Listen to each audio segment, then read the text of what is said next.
Саламатсыздарбы урматтуу телекөрүүчүлөр, сиздер менен биз азыр маңызы сүмөлөк болгон конфетти жасайбыз. Аны үчүн биз биринчи арак менен же спирт менен форманын ичин таза сүрүп алабыз.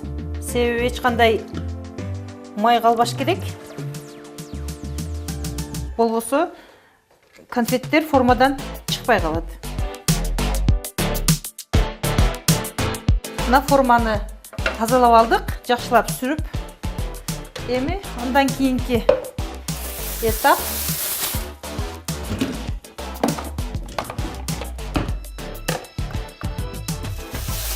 эки жүз элүү грамм кара шоколад тартабыз.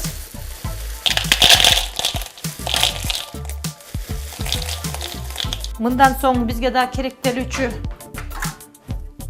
инструменттер шпатель, бул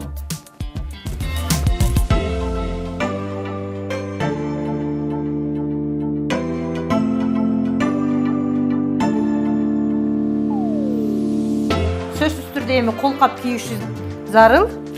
Себеби шоколад менен иштегенде кол жылаңач болбош керек. Шоколадыбызды даярдап алдык. Эми бизге дагы керектүү момундай температурасын өлчөй турган жабдык керек. Анда эмесе баштайбыз. Шоколадды микроволновкада эритебиз.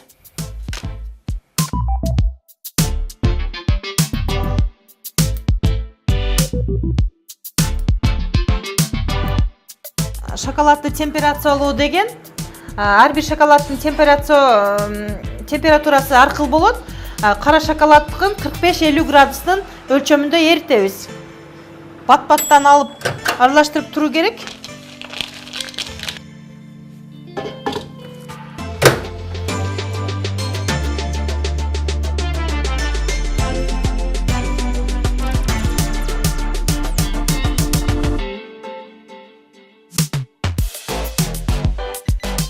Otuz altı gradus, biz 45-50'nin arasında çıkarışımız gerek.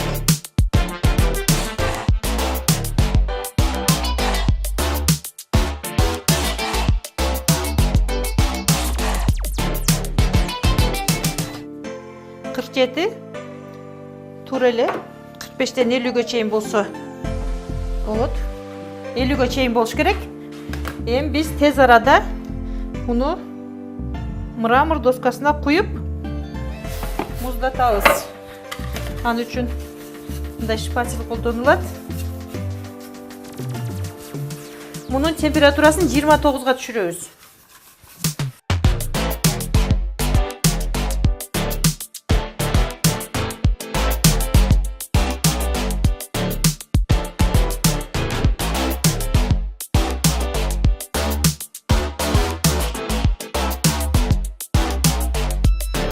Бат-бат аралаштырабыз. Негизи шоколад менен иштегенде ылдамдык керек. 31 үчтөгө туура температура болду.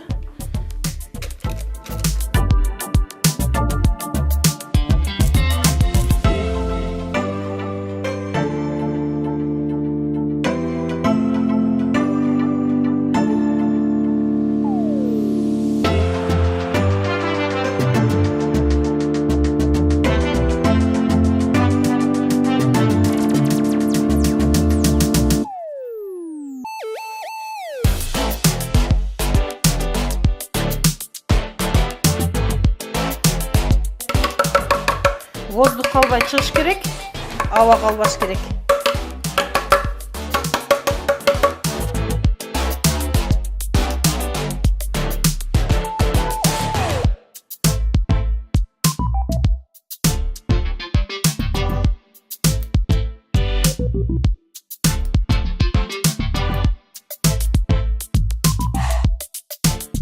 Мына шоколадыбыз формага куюлуп даяр болду. Эми муну муздаткычка 1 саатка салып коебуз. Буга чейин Айнура Супбекова өзүнүн уникалдуу шириндиктери менен белгилүү болсо, эми жаздын келиши менен жаңы идеянын үстүндө иштеп жатат. Ал көптөн бери кыялданып келе жаткан сүмөлөк кошулган шоколадты даярдоодо.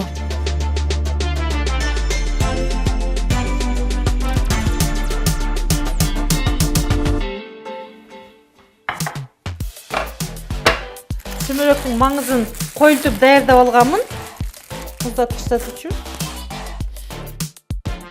Каарманыбыз кулинариянын сырларын үйрөнүү максатында чет өлкөлөргө атайын курстарга барып турат. Шоколад жасоону да ал Казакстандан үйрөнүп келген. Таттуу жасоодон мурда анын даамын ажыратып, эмнеден даярдалаарын айырмалай билүү керек. Бирок Айнура Супокова табиятынын адаттан тышкары нерселерди жактыргандыктан көпчүлүк пайдаланбаган даамды колдонуп, өзгөчө шоколад жаратууну ниет кылган эле. Мына куюп алдык. Эми дагы бир аз муздаткычка салып турабыз. Анан үстүн жабабыз.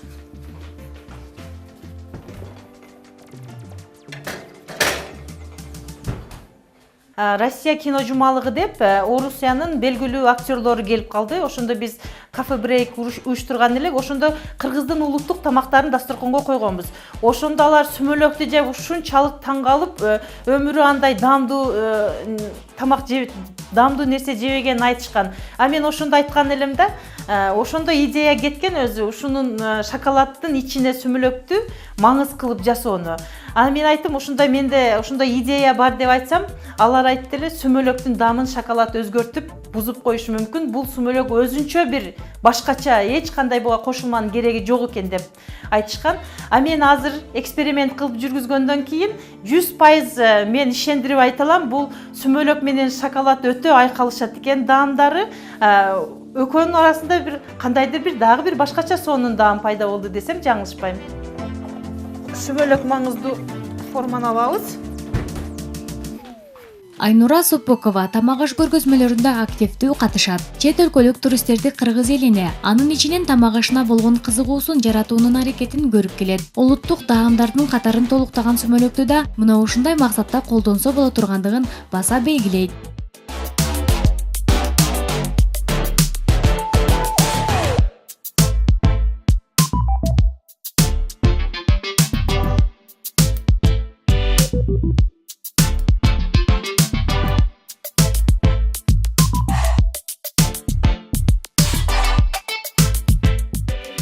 Кайрадан муну муздаткычка салабыз.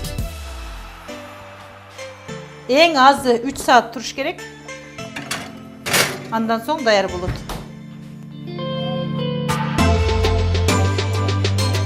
Бизге мисалы үчүн чет мамлекеттерден коноктор келгенде эмнебиз менен таң калтырышыбызды билбей ар нерсени изденебиз. Ошол учурда белекке ушундай сүмөлөк маңыздуу конфеттерди берсе, аларга бир чоң тартуу болуш керек деп ойлойм.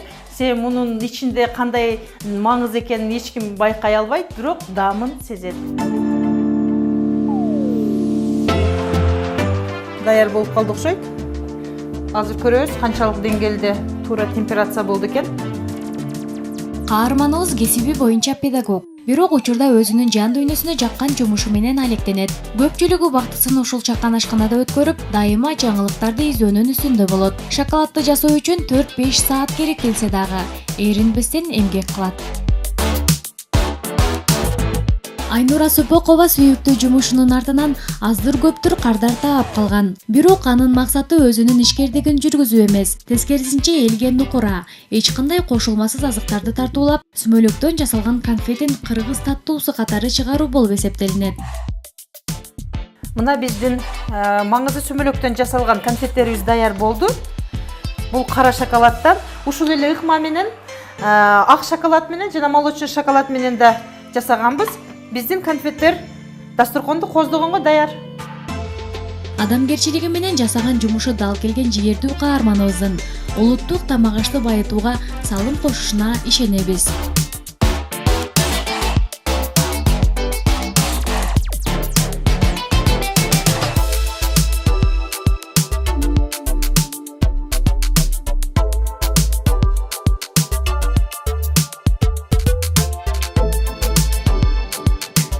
Толкунай Жунус кызы, Уларбек Мужиев, Ар Отан көрсөтүүсү.